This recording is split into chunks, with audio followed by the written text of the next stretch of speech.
Eu acho que quem é Ariel, acho que vai ser uma pergunta que nunca vai ter resposta, porque a Ariel ela tá em constante mudança, sabe? Antes não era a Ariel, era o Ariel, e depois foi só Ariel, e agora é a Ariel. E aí eu não sei, eu gosto da Ariel, sabe? Eu gosto de ser a Ariel. A Ariel vai me proporcionar muitas coisas, mas ela ainda também está no processo de descoberta dela, sabe? Enquanto ser humano, enquanto pessoa. Ela tem uma história, ela tem uma construção, né? A Ariel, ela veio de uma família que todas as mulheres dessa família tiveram suas vidas interrompidas ou tiveram que parar os seus sonhos porque tiveram que sonhar pelos seus filhos, sabe? Então, minhas tias, minha mãe, minha avó, são mulheres que eu vi que quando eu sento e pergunto qual era o sonho, é um sonho que elas ainda não acreditam que elas possam realizar, porque elas tiveram que parar a vida dela para realizar dos filhos.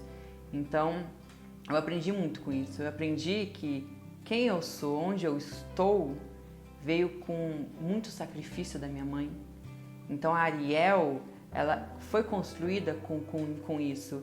E aí eu penso em construir para minha mãe agora, sabe? E ainda não sei quem eu sou. Sou uma travesti, tenho 22 anos, moro numa periferia do interior de São Paulo. E aí eu não sei até onde eu vou, até quando eu vou, mas vou fazendo.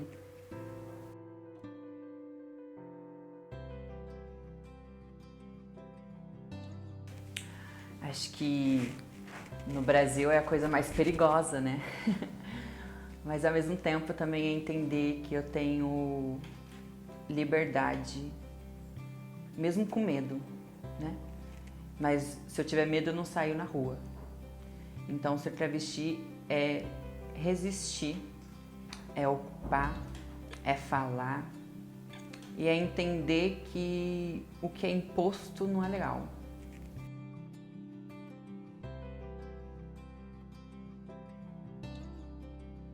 Eu acho que para toda pessoa trans, um processo de transição ele nunca vai estar completo. Desde o momento que eu consegui identificar, consegui me encontrar enquanto uma pessoa travesti, daí por diante eu entrei num processo que não tem fim. Desse momento até a minha morte eu vou estar num processo de transição, de entender quem eu sou, de entender o que eu quero, de construir coisas e destruir coisas também.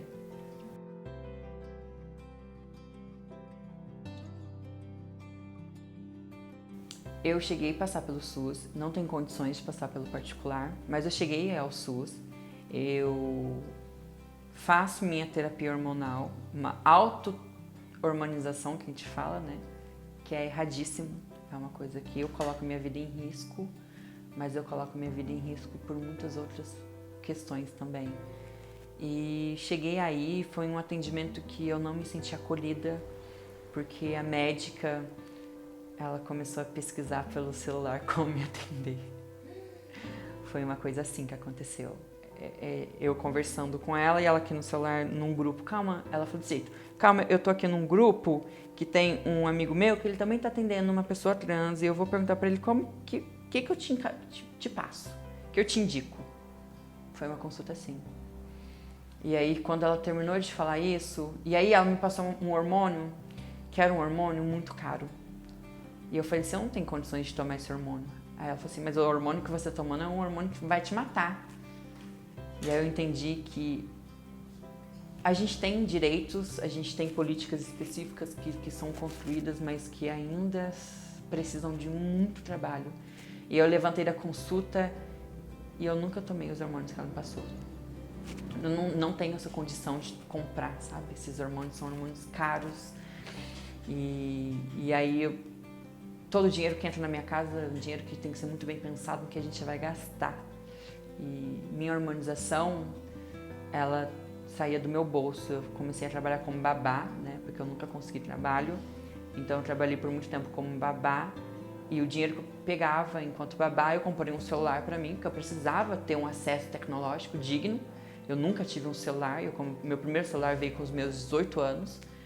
E eu auxiliei em comprar um celular também com minha hormonização, porque minha mãe também trabalha, minha mãe que mantém a minha casa.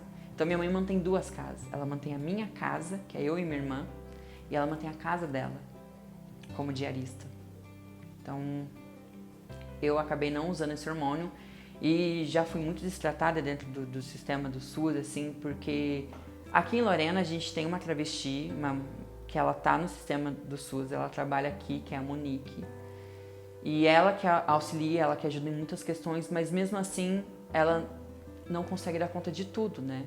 E então ainda passa despercebido algum tratamento de algum funcionário. Então a questão de nome, sabe? Tipo assim, o nome pra mim nunca foi um empecilho, né? Ariel é um nome neutro, é um nome fácil de se encaixar no que se pede.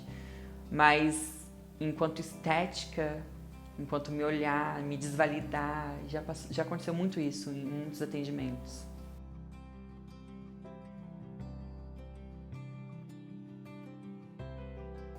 Eu acho que uma coisa que tem que ser melhorada no sistema todo é ele parar de ser feito e pensado por pessoas cisgêneras. Começa por aí. Se eu quero tratar de educação, eu preciso então ter uma pessoa trans falando de educação. Se eu quero falar de saúde, eu preciso ter uma pessoa trans falando de saúde. Eu acho que por muito tempo foi válido, foi necessário que as pessoas cisgêneras estudassem e falassem pela gente. Mas agora a gente precisa compreender que a gente tem travesti que está fazendo, a gente tem homens trans que estão fazendo, então é começar a ouvir essas falas. Então a gente já tem médicos e médicas trans, a gente já tem professores que são pessoas trans e travestis na maioria, que é um fator muito interessante você conseguir perceber que a travesti, ela tá entrando na educação, sabe? É questão de ocupação mesmo de espaço, porque a gente entende que começa lá embaixo, com a criança, o exemplo do meu irmão, começa com isso, na educação. É ali que a gente consegue conversar uma nova sociedade, pensar uma nova sociedade. Quando a gente está fazendo um trabalho de fazer a criança entender o outro, compreender o outro. Então é isso, sabe? Então acho que o sistema todo, o governo, ele precisa ser pensado por outras pessoas.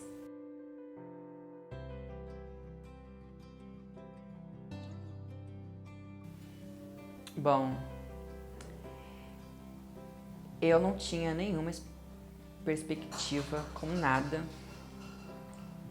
durante esses últimos anos, né?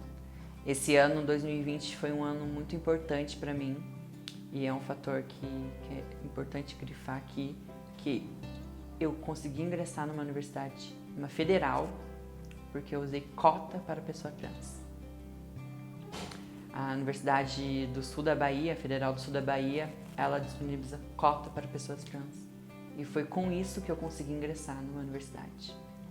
Porque se não houvesse cota, a minha perspectiva continuaria sendo zero.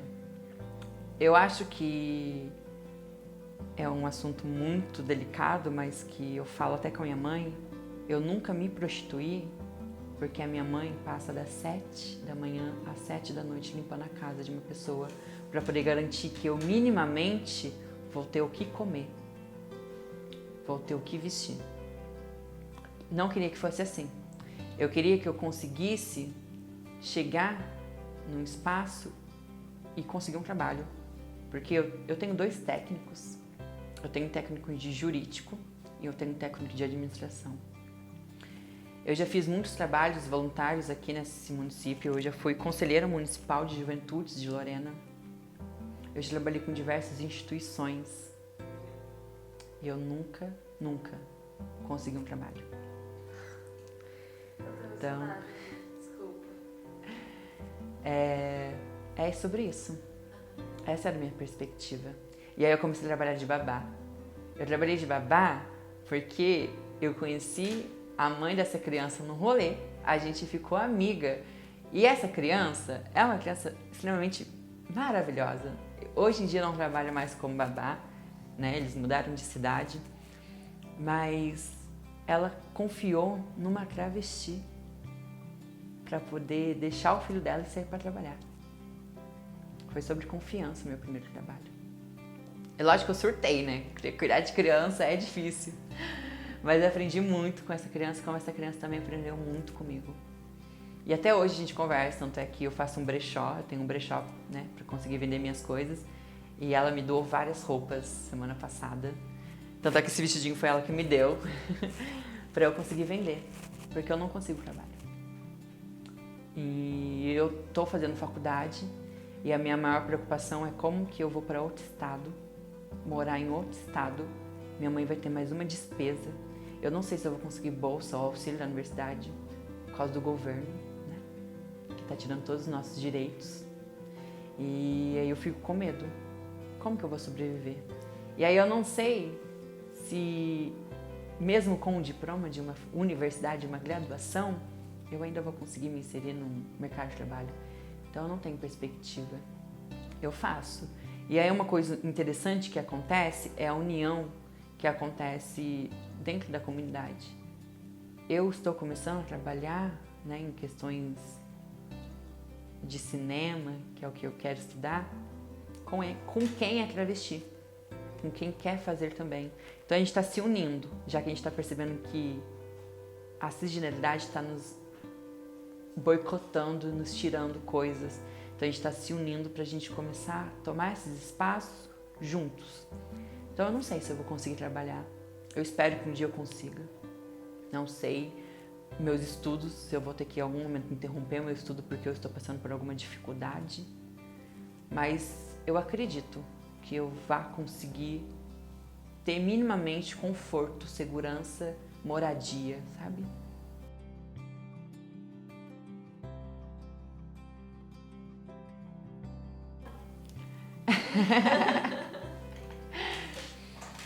Sim, eu tenho uma relação, é uma relação difícil. A afetividade para um corpo trans é difícil, porque a gente tem que entender que o amor, ele escolhe, ele prefere e ele exclui. E o corpo trans é o corpo excluído. A gente é visto enquanto fetiche, isso sim. Quando eu tô caminhando na rua, é muito engraçado que se eu quiser vir para um determinado lugar, se eu quiser ir para algum determinado lugar, né? Se eu for andando, eu vou conseguir uma carona. Um cara vai querer me colocar dentro do carro dele, mas ele vai querer algo em troca, né? Então, meu corpo é visto assim. E aí eu lembro que quando eu consegui esse primeiro contato, essa primeira afetividade, foi uma coisa importante pra mim, porque eu sempre achei que eu ia ficar sozinha. E esse é o maior medo que a gente tem enquanto jovem, enquanto pessoa, né? Ser sozinho. E a travesti é sozinha. A pessoa trans é sozinha. A solidão nossa existe. Então meu relacionamento ele tem todos os limites que ele possa vir ter. Todos. Eu não conheço os pais do meu namorado. Ele conhece minha mãe, ele conhece meus amigos, porque é fácil para ele conhecer, né? Eu não posso ocultar quem eu sou, mas infelizmente ele ainda tem que ocultar a relação dele para algumas pessoas. Eu conheço alguns amigos dele, então eu conheço quem ele permite que eu conheça. Mas a minha relação nunca vai ser uma relação igual a uma relação de uma pessoa cisgênera heterossexual, que é aquela relação que envolve família, que é uma relação que envolve todo mundo. A minha relação, por enquanto, se eu quero ter essa relação, né, vai do meu querer também, eu não quero ficar sozinha, então eu quero ter essa relação. Essa relação ela precisa ser escondida em alguns lugares.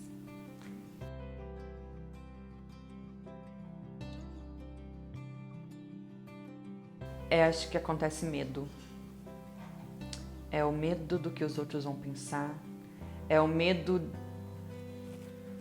Vamos pensar o que a travesti significa para a sociedade, né? A travesti, para a sociedade religiosa, a travesti é o demônio. Para a sociedade, a travesti é a marginal. Então, para um cara se relacionar com a travesti, ele vai começar a ser visto assim. Vai ter a sua sexualidade questionada, né? Quando um cara se relaciona com uma travesti, a primeira coisa que é questionada nele é a sexualidade dele. ele vai ter o gênero dele questionado, ele não é homem porque ele está se relacionando com uma travesti. Então, ninguém quer passar por isso, né? Ninguém quer chegar numa roda de seus amigos e seus amigos começar a questionar se você é homem mesmo, se você é realmente hétero. Isso acontece com a mulher trans, com a travesti. Com o homem trans, né? É uma coisa totalmente mais diferente, porque o homem trans, ele entra no sentido de que as pessoas querem experimentar, né?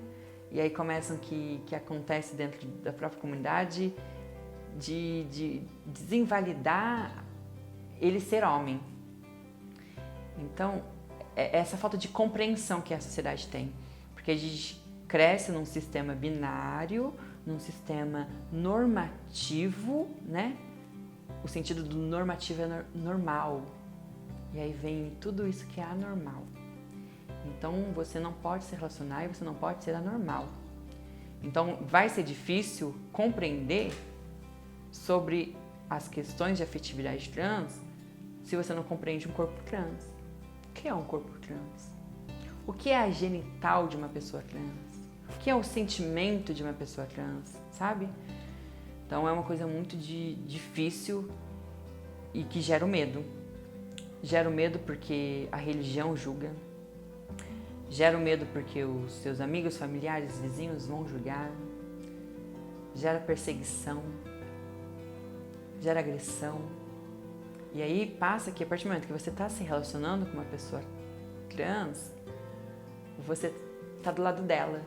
Então se bate nela, bate em você. E você não quer apanhar. Então acontece que a gente não quer apanhar, então a gente prefere esconder e ficar aqui entre a gente mesmo. Aí vem naquele discurso, o que ninguém sabe, ninguém estraga, sabe? E fica nesse discurso de ocultar o sentimento, de se prender nisso e não viver.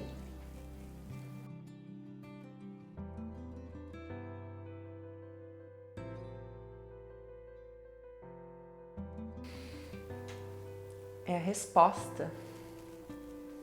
Por que mata? Quem mata? Acho que é a primeira pergunta. A ANTRA, a Associação Nacional de Transsexuais e Travestis do Brasil, ela tem um estudo que ela fala sobre isso, né? Quem mata? Quem são os maiores assassinos? Né? Quem comete esse crime contra pessoas trans? São companheiros, são os clientes das garotas de programa, é algum vizinho, é algum namoro que, né, que era escondido, é algum pai, primo, irmão, alguém que você viu na rua. Mas o que eles querem matar? Né? E aí tem uma frase da Linda Quebrada que é muito engraçado, que ela fala numa entrevista, que ela está relatando o homicídio, o transfemicídio de uma garota trans que ela foi assassinada com 107 facadas. E no laudo dela deu que na 7ª facada ela já estava morta. Com as outras 100, o que ele queria matar? A pornografia é um resultado, porque a pornografia é você no seu quarto com o seu aparelho, com o seu DVD. Porque quando você se relaciona com uma pessoa trans, você se coloca no risco de ser visto. E aí, quando você é visto, você faz a resposta, que é matar para silenciar. Então, a morte da população trans é uma morte para nos silenciar, sabe? E acontece muito disso, acontece muito da gente ver que travestis são agredidas, são assassinadas, porque algum cliente se sentiu ameaçado, algum namoro se sentiu ameaçado de vir em público, sabe? São tantas histórias de travestis que são assassinadas, que teve um caso que uma travesti ela foi assassinada porque ela tirou foto com o namorado dela. E ele ficou com medo dela postar na rede social e matou ela.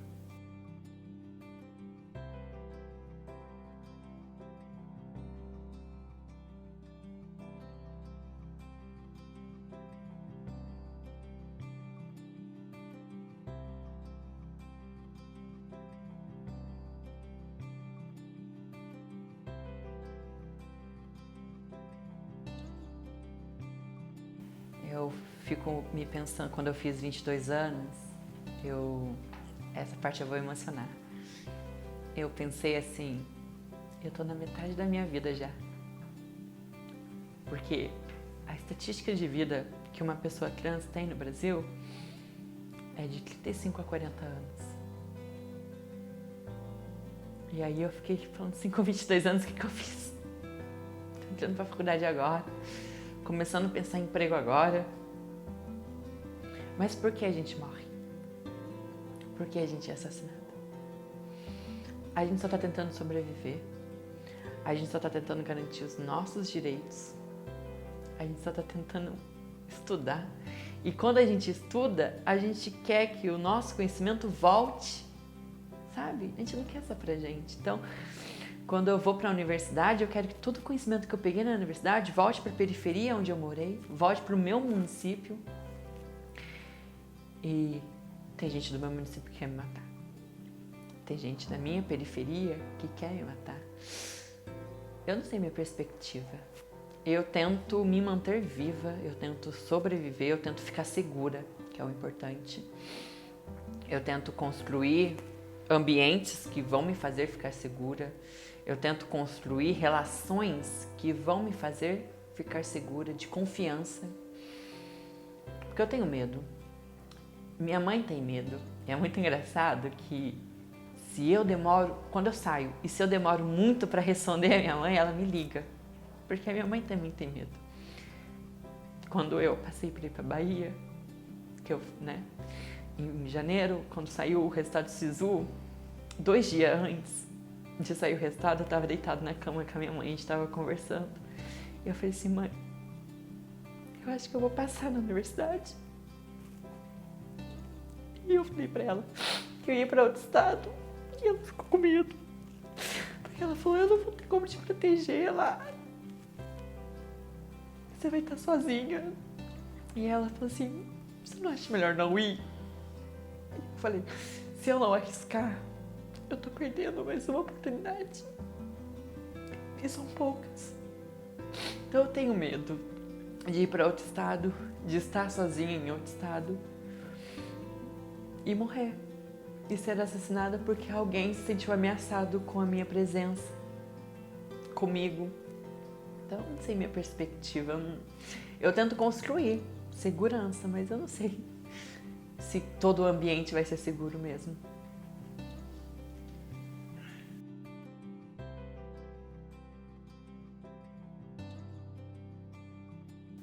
Ai, a Ariel tem tantos sonhos, tadinho. Por muito tempo a Ariel era muito iludida com os sonhos dela. Muito, gente. Mas o meu maior sonho é ser alguém impactante no meu país. Impactar. Mudar algo. Eu quero ser vista. Quero que alguém olhe pra mim e me fale, você é capaz. Eu acho que o meu maior sonho é reconhecimento.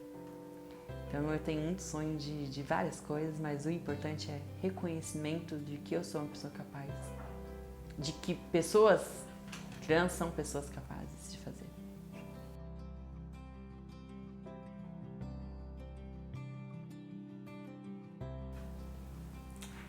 As travestis vão vir de bonde te pegar.